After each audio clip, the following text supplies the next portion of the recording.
மல்லி. விஜய் என்னதான் திருந்தி மல்லியை தேடி இப்போ வந்துட்டாரு. மல்லியோடைய ஆதரவு தான் விஜய் இப்போது மல்லி வீட்டில் இருக்காங்க. இது மல்லிக்கு ஒரு பக்கம் சந்தோஷமாக தான் இருக்குது. ஏன்னா விஜய் தன்னை புரிஞ்சுக்கிட்டாரு, இனி விஜய் நம்மளை விட்டு போக மாட்டார் அப்படின்னு மல்லி ரொம்ப சந்தோஷமாக இருக்காங்க. வெண்பாவுக்கும் அதே மாதிரி டாடா மல்லியம்மா 2 பேரும் ரொம்ப ஹாப்பியாக இருக்காங்க, சந்தோஷமாக இருக்காங்க. இனிமே மல்லியம்மா விட்டு டாடா போக மாட்டார், ஸோ நம்ம எல்லாம் சந்தோஷமாக இருக்கலாம் அப்படின்னு வெண்பா நினைக்கிறாங்க. ஆனால் விஜய் மனசில் என்ன அப்படின்னா, இந்த வீட்டுக்கு வந்துட்டோம் ஓகே, ஆனால் நம்மள்ட்ட இப்போது 10 பைசா வழி இல்லை. நாம் இனிமேல் எப்படி நம்மளுடைய லைஃப்பை ரன் பண்ண போகிறோம்? நேற்று நைட்டு அவங்க சொன்ன மாதிரி 10 பைசா இல்லாதப்போ பொன்னாடி அருமை தெரிஞ்சு என்ன பண்ண முடியும்? இவங்க எல்லாருமே கஷ்டப்படுறாங்க. அப்படி இருக்கும்போது நாம் நல்லா இருக்கிற நேரத்தில் இவங்க யாருக்கும் நம்ம எதுவும் உதவி பண்ணலை, இவங்களை யாரையும் நம்ம மதிக்கவும் இல்லை. இன்றைக்கி நமக்கு ஒரு கஷ்டம் தெரிஞ்சவொடனே மல்லி எதை பற்றியும் யோசிக்காமல் கொண்டு வந்து இங்கே வச்சுருக்கா. ஆனால் நமக்கு ரொம்ப குற்றவாளியாக இருக்குது அப்படின்னு விஜய் யோசிக்கிறாரு. என்ன பண்ணலான்னு யோசிச்சுட்ருக்காரு. இதே மாதிரி தான் நாகும் என்ன பண்ணுறாங்க, அவங்களும் ஒரு பக்கம் விஜய் இப்போ இங்கே சேர்ந்து என்ன பண்ண முடியும்? நல்லா இருக்கும்போது நமக்கு எதனா கொடுத்து ஹெல்ப் பண்ணியிருந்தான்னா நாமளும் நல்லா இருந்திருக்கலாம். ஆனால் அப்போலாம் 1 பைசா மல்லி நம்மள்ட்ட இழக்கவே இல்லை. எப்போ கேட்டாலும் காசு இல்லைன்னு சொன்னான். இப்போ விஜய் இங்கே வச்சு உட்காந்துருக்கா. என்ன பண்ணுறது இல்லாமல் தலையெழுத்து அப்படின்னு நாகு இருக்காங்க. இதே நாகு வச்சு நாம் எப்படியாவது இந்த மல்லியை ஒழிச்சு கட்டணும் அப்படின்னு ராஜேஸ்வரி முடிவு பண்ணுறாங்க. ஏன்னா இப்போ விஜய்க்கு அரவிந்தும் அன்னபூர்ணியும் பிஸ்னஸ் வச்சு கொடுக்கறதுக்காக வேலையில் ஈடுபடுறாங்க. அரவிந்த் போயிட்டு அவருடைய காரையும் அவருடைய வீட்டையும் அடமான வைக்கிறதுக்கு ஒரு சில ஃபினான்ஸ்கிட்ட விசாரிக்கிறாங்க. அப்படி விசாரிக்கும் போது நம்ம குணசேகரன் அரவிந்தை பார்த்துட்டாரு. இது அரவிந்தாச்சே, இவருக்கு இங்கே வந்துட்டு போகிறாரு அப்படின்னு அந்த ஃபினான்ஸ்கிட்ட போய் விசாரிக்கிறாங்க. எதுக்கு இப்போ வந்துட்டு போகிறாரு அப்படின்னு. இது மாதிரி அவங்க ஃப்ரெண்டு யாரோ பிஸ்னஸ் ஆரம்பிக்க போகிறாங்களாம், அதுக்காக அவருடைய காரையும் வீட்டையும் அடமான வைக்கணும்னு சொல்லிட்டு போகிறாரு அப்படின்னு சொல்லவும் அவர் கூப்பிட்டு எந்த ஃப்ரெண்டு யார் என்னன்னு கொஞ்சம் தெளிவாக விசாரிங்களேன் அப்படின்னு குணசேகரன் சொல்கிறாரு. உடனே அந்த ஃபினான்சியரும் அரவிந்தை கூப்பிட்டு இங்கே வாங்க, யாருக்கு ஃபினான்ஸ் இது, யார் பிஸ்னஸ் ஆரம்பிக்க போகிறா, கொஞ்சம் விவரமாக சொல்லுங்கள் அப்படின்னு சொல்ல, இது மாதிரி விஜய் குரூப் ஆஃப் கம்பெனியோடைய எம்டி விஜய் தான், அவருடைய பழைய பிஸ்னஸ்லாம் விட்டுட்டாரு, இப்போ புதுசாக ஒரு பிஸ்னஸ் ஆரம்பிக்க போகிறாரு, அதுக்காக தான் ஹெல்ப் பண்ண போகிறேன், நான் இன்வெஸ்ட் பண்ணலான்னு இருக்கேன் அப்படி மாதிரி அரவிந்த் சொல்கிறாங்க. சரிப்பா நீ இப்போ நான் பார்த்துட்டு சொல்கிறேன் அப்படின்னு அமுச்சுட்றாங்க. அப்புறம் குணசேகரனை கூப்பிட்டு இது மாதிரி விஜய் குரூப் ஆஃப் கம்பெனி எம்டியாமே விஜய், அவருக்கு தான் இவர் ஃபினான்ஸ் பண்ண போகிறாராம் அப்படின்னு சொல்லவும் உடனே குணசேகரன் அப்போ விஜய் சார் தனியாக கம்பெனி ஆரம்பிக்க போகிறாரா அப்படின்னு கேள்விப்பட்ட உடனே குணசேகரன் என்ன பண்ணுறான், நேராக கிளம்பி போய் ராஜேஷ் ரெட்ட சொல்கிறான். மேடம் அந்த விஜய் சார் சும்மா இல்லை மேடம், அவர் திரும்பவும் ஆட்டத்தை ஆரம்பிச்சிட்டாரு. என்ன குணசேகரன் சொல்கிறீங்க, உங்கள்கிட்ட பிரச்சனை பண்ணானா விஜய்? இல்லை மேடம், என்கிட்ட பிரச்சனை பண்ணல. விஜய் சார் இப்போ என்ன பண்ண போகிறா தெரியுங்களா, விஜய் சார் தனியாக கம்பெனி ஆரம்பிக்க போகிறாராம். என்ன கம்பெனி ஆரம்பிக்க போகிறானா? என்ன குணசேகரன் சொல்கிறீங்க, உண்மையாவா? ஆமாம் மேடம், நமக்கு தெரிஞ்ச ஃபினான்ஸில் பார்க்க போயிருந்தேன், அங்கேருந்து அரவிந்த் இருப்பான்ல, ஆமாம் வந்தான் மேடம், வந்து ஃபினான்ஸர்கிட்ட அவருடைய காரு வீட்டெல்லாம் அடமான வைக்கிறதுக்கு பற்றி பேசிட்டு இருந்தான். நான் உடனே ஃபினான்ஸர்கிட்ட சொல்லி யாருக்கு எதுக்காக அப்படின்னு விசாரிக்க சொன்னேன். அப்போ தான் அவன் சொல்கிறான், இது மாதிரி விஜய் சார் புதுசாக கம்பெனி ஆரம்பிக்க போகிறாங்க, அந்த கம்பெனியில் இன்வெஸ்ட் பண்ணுறதுக்காக நான் இதெல்லாம் அடமான வைக்க வந்திருக்கேன் அப்படின்னு சொல்லி பேசிட்டு இருந்தான் மேடம். அவன் போகிற ஸ்பீடை பார்த்தா கண்டிப்பாக அவனுடைய காரு வீட்டெலாம் அடமான வச்சு விஜய் சார்கிட்ட பணம் கொடுத்துருவான் போல. விஜய் சார் திரும்ப புதுசாக கம்பெனி ஆரம்பிச்சிட்டாங்கன்னா கண்டிப்பாக அவர் பேர் ஆகிடுவார் மேடம், நாம் எப்படியாவது தடுத்து நிப்பாட்டி ஆகணும் மேடம் அப்படின்னு குணசேகரன் சொல்கிறாரு. ராஜுவனே ஐயோ இந்த மல்லி இருக்கா பார்த்தீங்களா, அவள் தான் எல்லாத்துக்கும் காரணமாக இருப்பா, அவள் சும்மாவே இருக்க மாட்டா அப்படியே. நான் விஜய் இருக்க சொத்தெல்லாம் பிடிக்கிட்டோம்னா கண்டிப்பாக மல்லி விஜய் விட்டு ஓடிடுவா அப்படின்னு நான் நினச்சேன். நான் ஒரு கணக்கு போட்டேன், அந்த மல்லி என்னை தாண்டி அவர் கணக்கு போடுறா. அவளை பாருங்களேன், சும்மா இல்லாமல் விஜய் இப்போ உசுப்பத்தி விட்டு புதுசாக பிஸ்னஸ் ஆரம்பிக்க போகிறாளா? இருக்கட்டும், எல்லாத்துக்கும் காரணம் மல்லியை தான் இருப்பா குணசேகரன். அந்த மல்லி நாம் ஏதாவது ஒன்று பண்ணியாகணுமே.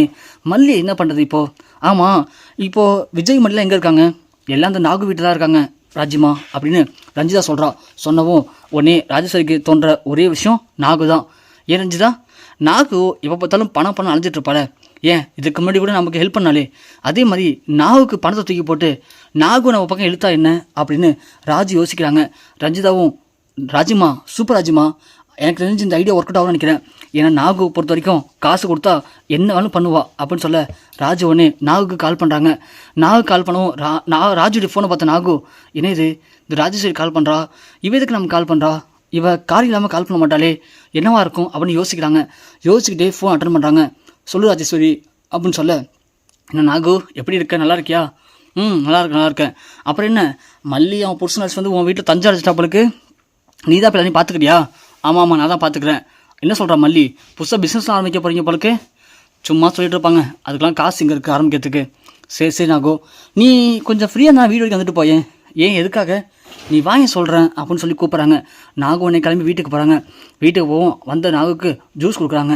ஜூஸை குடிக்கிறாங்க. நாகு குடிச்சிட்டு இருக்கும்போது, நாகு இங்கே பாரு, உனக்கு நிறைய பணம் தேவைப்படுது தானே, எனக்கு தெரியும் நாகு, நான் சொல்கிறது செஞ்சேனா நீ நினச்ச மாதிரி உன்னை கோடீஸ்வரியை நான் ஆக்குறேன் அப்படின்னு சொல்லவும், நாகு உடனே அதானே பார்த்தேன், எலியும் அம்மனமா ஓடுதுன்னு இப்போ தான் தெரியுது, உனக்கு காரியம் ஆகணுன்னா தானே என்னை கூப்பிடுவ, சொல்லு என்ன பண்ணணும் சொல்லு அப்படின்னு சொல்ல, ஒன்றும் இல்லை, அந்த மல்லியை வீட்டோட துரத்தணும், அதுக்கு உன் உதவி வேணும், நீ மட்டும் எனக்கு உதவி பண்ணணும்னு வச்சுக்கேன், அந்த மல்லியை நான் உறுத்தையாமல் அழிச்சிடுவேன், அப்படி அழிச்சிட்டேன்னா நீ நினைக்கிற மாதிரி உனக்கு நல்ல ஒரு மாடி வீடு, உனக்குன்னு சின்னதாக ஒரு கடை, உனக்கு பிடிச்ச செஞ்சு தரேன், என்ன சொல்கிற ஓகேவா அப்படின்னு இங்கே ராஜி சொல்கிறாங்க. உடனே நாகுவும் சரி நான் பண்ணுறேன் அப்படின்னு சொல்கிறாங்க. சரி சரி ஜூஸ் குடி அப்படின்னு சொல்லிட்டு ராஜி ரெண்டு பேரும் பேசிகிட்டு இருக்காங்க. நாகு யோசிக்கிறாங்க, இந்த ராஜி நல்லவே கிடையாது அப்படிங்கிறது நம்ம எல்லாருக்கும் தெரியும். தான் புருஷன் அன்னைக்கு உயிருக்கு ஆபத்தான நம்மள ஹாஸ்பிட்டலில் இருந்தான், அன்னைக்கு விட்ட பணம் கேட்டேன், ஆனால் இவன் என்ன பண்ணா, மல்லியை பழி வாங்கிறதுக்கு என் புருஷனோட உயிரை அதை ஒரு காரணமாக பயன்படுத்திக்கிட்டு பணத்தில் ஆசிரியம் தரவே இல்லை. இப்படியாப்பட்டவளுக்கு போயிட்டு நம்ம எப்படி உதவி பண்ண முடியும்? இவ காரியம் ஆகணும்னா காலை பிடிப்பா, இல்லைன்னா நம்ம கழுத்தை பிடிப்பா, இல்லை இவளுக்கு உதவி பண்ணக்கூடாது அப்படின்னு முடிவு பண்ணுறாங்க நாகு. மல்லி பாவம், விஜய் தம்பியும் பாவம். விஜய் தம்பி தான் புதுசாக பிஸ்னஸ் ஆரம்பிக்க போகிறார்ல, ஆரம்பித்தா கண்டிப்பாக டெவலப் ஆகிடுவார். டெவலப் ஆகிட்டானா கண்டிப்பாக நமக்கு ஹெல்ப் பண்ணுவார்ல. வேணாம் இவ கூட கூட சேரக்கூடாது, இவட கூட சேர்ந்தோம்னா மல்லி கண்டிப்பாக நம்மளை சும்மா விட மாட்டா அப்படின்னு நாகு புரிஞ்சுக்கிட்டு ஜூஸை குடிக்கும்போது ஜூஸ் இருக்கிற மேலே ஊற்றிக்கிறாங்க. ஊற்றிக்கவும், ஐயோ நாகு ஏன் நாகு அவசரப்பட்டு ஜூஸ் குடிச்ச, பாரு புடலாம் ஆசை ஆயிடுச்சு, ரஞ்சி நாகு மேலே அடிச்சுட்டு போயிட்டு என் ரூமில் நல்லா காசு புடவையா பார்த்து ஒன்று எடுத்து கொடுப்போம் அப்படின்னு சொல்ல, உடனே ரஞ்சியும் நாகு வச்சுட்டு மாடிக்கு போகிறாங்க. போயிட்டு ராஜு ரூமில் விட்டுட்டு, நாகு இந்த பார் இது எல்லாமே ராஜிமா புடவை தான், நல்ல புடவை, புது புடவை, எது ஒருமே எடுத்துக்கோ அப்படின்னு சொல்லிட்டு இருக்காங்க. அப்போது ரஞ்சிக்கு ஒரு ஃபோன் வருது. உடனே ரஞ்சி ஃபோன் பேச போயிடுறாங்க. அப்போது நாகு டக்குன்னு அங்கே இருக்க ட்ராவலும் தேடுறாங்க. தேடும்போது அந்த முக்கியமான டாக்குமெண்ட் அங்கே தான் இருக்குது. அதை நாகு பார்த்துறாங்க. பார்க்கவும், ஓ இதுதான் அந்த டாக்குமெண்ட்டா அப்படின்னு நாகு எடுத்துக்கிறாங்க. எடுத்துக்கிட்டு நேராக மல்லி கால் பண்ணுறாங்க. கால் பண்ணி, மல்லி நீ விஜய் தம்பி அழைச்சி நேராக இங்கே வீட்டுக்கு வா அப்படின்னு சொல்ல, ஏன் நீ எதுக்கு அங்கே கூப்பிட்றீங்க, என்னாச்சு? ஐயோ மல்லி நீ வானா வா ஏன் சொல்கிறேன் அப்படின்னு சொல்லிட்டு ஃபோன் வச்சுருந்தாங்க. மல்லிக்கு ஒன்றுமே புரியல. விஜய் ஒன்று என்னாச்சு மல்லி யார் அப்படின்னு கேட்க, நம்ம அண்ணி தான் கால் பண்ணாங்க. என்னவா என்னாச்சு? இல்லை நம்ம 2 பேரும் ஒன்றே கிளம்பி அந்த வீட்டுக்கு வர சொல்கிறாங்க, என்னாச்சுன்னு தெரில அப்படின்னு சொல்ல, அண்ணப்பண்ண உடனே என்னடி சொல்கிற மல்லி, அவ எதுக்கு அங்கே போனால், ஏன் கூப்பிட்றாங்க தெரில பெரியமா, நீங்கள் வாங்கலாம் போவோம் உடனே நம்ம கிளம்பி அப்படின்னு 3 பேரும் கிளம்பி அங்கே போகிறாங்க. பார்த்தா நாகு ட்ரெஸ்லாம் மாற்றிக்கிட்டு அந்த பத்திரத்தை எடுத்து சொல்லிக்கிட்டு கீழே வந்துடுறாங்க. வரவும் உடனே ராஜு சரி நாகு கிளம்புறியா என்ன, ஓ பணம் வேணுமா உனக்கு, இது தரேன் அப்படின்னு ராஜு எடுக்கிற. நாகு ஒன்று அதெல்லாம் வேணாம் ராஜு அப்படிங்கிறாங்க. ஏன் நாகு வச்சு கையில் பரவாயில்ல, இல்லை இருக்கட்டும் ராஜு பரவாயில்ல, சரி அப்போ கிளம்புற நீ, இல்லை என்ன பண்ண போகிற, இல்லை மல்லி வரா அதை வெயிட் பண்ணுறேன். மல்லி வரலா, என்ன நாகு சொல்கிற புரியல எனக்கு, என்ன சொல்கிறேன்னா இவ்வளோ நீ பேசுனியே அது எல்லாத்தையும் நான் ரெக்கார்ட் பண்ணி தான் வச்சுருக்கேன், இங்கே பாரு அதை மல்லிகிட்ட காட்டணும்ல, அதுக்கு தான். என்ன நாகு என்ன விளையாடுறியா, அது எதுக்கு ரெக்கார்ட் பண்ணி வச்சுருக்க, நீ இப்போது உன் குடும்பத்துக்கு என்ன யார் இது பேசினா ரெக்கார்ட் பண்ண தான் வேலையா? ஆமாண்டி நீ ரொம்ப உத்தமி இல்லை, அதான் நீ பேசுறது ரெக்கார்ட் பண்ணி வச்சுருக்கேன், மல்லி வரட்டு நீ ஒரு முடிவு காட்டுற உனக்கு நான் யாருன்னு அப்படின்னு நாகு சொல்ல, உடனே ராஜு உடனே இங்கேப்பா நாகு உன்னால் முடியும்னா முடியும்னு சொல்லு, முடியாதனா கிளம்பி போயிட்டாரு, அதை விட தேவை பிரச்சனை பண்ணிருக்காது அப்படின்னு சொல்லிட்டு இருக்கும்போது மல்லி வந்துடுறாங்க. மல்லி வந்தோடனே அண்ணி என்னாச்சு நீ ஏன் இப்போ நீங்கள் வர சொன்னீங்க அப்படின்னு சொல்ல, உடனே நம்ம நாகு சொல்கிறாங்க, மல்லி இவெல்லாம் ஒரு ஆளே கிடையாது மல்லி, அதான் உனக்கு வர சொன்னேன், இவளை வீட்டு துரத்திட்டு நீங்கள் இனிமேல் இந்த வீட்டில் சந்தோஷமாக இருக்கலாம் அப்படின்னு சொல்ல, ராஜு உடனே என்ன நாகு என்ன திமுறா, இங்கே பாரு ஒழுங்கு மாதிரியாக சொல்கிறேன், 3 பேரும் கிளம்பி வீட்டு ஓடி போயிருங்க, இல்லைனா இப்போயே போலீஸ் கால் பண்ணி நான் வர சொல்லுவேன் அப்படின்னு சொல்ல, நாகு உடனே நீ ஏன்டி போலீஸ் வர சொல்கிறது, நானே போலீஸும் கால் பண்ணிட்டேன், போலீஸ் நேரத்தில் நீங்கள் வந்துடுவாங்க அப்படின்னு சொல்கிறாங்க. போலீஸும் வருது. வந்த உடனே என்னாச்சு மேடம் எதுக்கு நீங்கள் வர சொன்னீங்க, என்ன பிரச்சனை அப்படின்னு கேட்க, நாகு உடனே இங்கே பாருங்க சார், இது வந்து என் மல்லி விஜய் இவங்களுடைய வீடு, ஆனால் ராஜி இந்த வீட்டில் பூந்துட்டு தேவையில்லாமல் அவங்கள்ட்ட பிரச்சனை பண்ணிட்டு இருக்கா, அவங்கள முதல்ல வீட்டு வெளியே போக சொல்லுங்கள் அப்படின்னு சொல்ல, மல்லி உடனே அண்ணி என்ன நீ இப்படி பண்ணுறீங்க, இரு மல்லி நான் சொல்கிறேன். ராஜு உடனே இங்கே பாருங்க இன்ஸ்பெக்டர், இந்த சொத்து எல்லாமே என் சொத்து, அப்படி இருக்கும்போது இவன் என்னமோ பைத்து உழைச்சிட்டு இருக்கா, ரஞ்சி அந்த பத்திரத்தை போய் எடுத்துருவா போ அப்படின்னு சொல்கிறாங்க. ரஞ்சி பத்திரத்தை பார்க்குறாங்க, பத்திரம் இல்லை. ராஜிமா பத்திரத்தை காணும் ராஜிமா அப்படின்னு சொல்ல, என்ன பத்திரத்தை காணுமா அப்படின்னு சொல்லவும், நாகு உடனே ராஜி என்ன பத்திரத்தை காணுமா, இந்த பத்திரமா பாரு அப்படின்னு சொல்லி நாகு பத்திரத்தை காட்டுறாங்க. உடனே ராஜு உடனே நாகு அந்த பத்திரத்தை நீ எதுக்கு எடுத்த, நீ கூட பத்திரத்தை அப்படின்னு சொல்ல, பத்திரத்தை எதுக்கு எடுத்தனா, அதை கிழிக்க தாண்டி எடுத்தேன் அப்படின்னு நாகு பத்திரத்தை கிழிச்சு போடுறாங்க. கிழிச்சு போடவும் ராஜு உடனே நாகுவை பிடிச்சி அடிக்கிறாங்க. எதுக்கு அதை கிழிச்சு எதுக்கு அதை கிழிச்சு அப்படின்னு மல்லி உடனே ராஜு தடுத்து ராஜு பலன் அறையிறாங்க. ராஜு உடனே மல்லி அறைய வரும்போது விஜய் தடுத்து விஜய் பலான்னு ராஜு அறையிறாரு. அறையும் ராஜு உடனே விஜய் என்னடா அப்படின்னு கேட்க, என்னடாங்கிறேன், நீ ஒரு அக்காவா, கூட போன தம்பியை துரோகம் பண்ணிட்டு சொத்தெல்லாம் அவன் பேருக்கு மாற்றிட்டு இப்போ நம்ம நல்ல மாதிரி பேசிட்டு இருக்க. இன்ஸ்பெக்டர் அவங்க சொன்னது உண்மை தான், இவங்க தான் எல்லாத்துக்கும் காரணம், இவங்களை ஃபஸ்ட்டு அரெஸ்ட் பண்ணுங்க அப்படின்னு சொல்லவும் இன்ஸ்பெக்டர் உடனே ராஜ் அரெஸ்ட் பண்ணுறாங்க. இன்ஸ்பெக்டர் எதுக்கு என்ன அரெஸ்ட் பண்ணுறீங்க, ஏன் அரெஸ்ட் பண்ணுறீங்க என்னப்போ அப்படின்னு கேட்க, இங்கே பாருங்க மேடம், அவங்க வீட்டில் அத்துமீறின்னு உள்ளே வச்சுருக்கீங்க, எங்கள் கண்ணு முன்னாடி அவங்க அடிக்கிறீங்க துன்புறுத்துறீங்க, கொலை முயற்சின்னு சொல்லி உங்கள் பேரில் கேஸ் ஃபைல் பண்ண போகிறோம் அப்படின்னு சொல்லுவோம். ராஜ் உடனே அதிர்ச்சி வராங்க.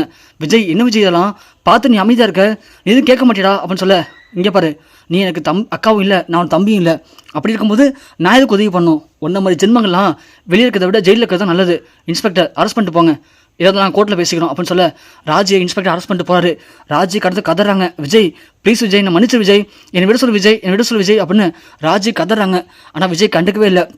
மல்லி விஜய் 2 பேரும் நாகுக்கு போயிட்டு, அண்ணி ரொம்ப நன்றி அண்ணி, இந்த உதவி கண்டிப்பாக நாங்கள் மறக்க மாட்டோம் அண்ணி அப்படின்னு சொல்ல, என்ன மல்லி என்ன அந்த ராஜி காசு கொடுத்தா நான் அப்படியே மாறிடுவேனா, நான் எப்படி மல்லி மாறுவேன், அதெல்லாம் பழைய நாகு, அதெல்லாம் மாறிட்டேன் இப்போயோ, இனிமேல் நான் உங்களுக்காக தான் உண்மையாக இருக்குன்னு நினைக்கிறேன், அதனால் இனிமேல் யார் காசு கொடுத்தாலும் சரி நான் எந்த ஒரு தப்பான விஷயத்துக்கும் துணை போக மாட்டேன் அப்படின்னு நாகு சொல்கிறாங்க.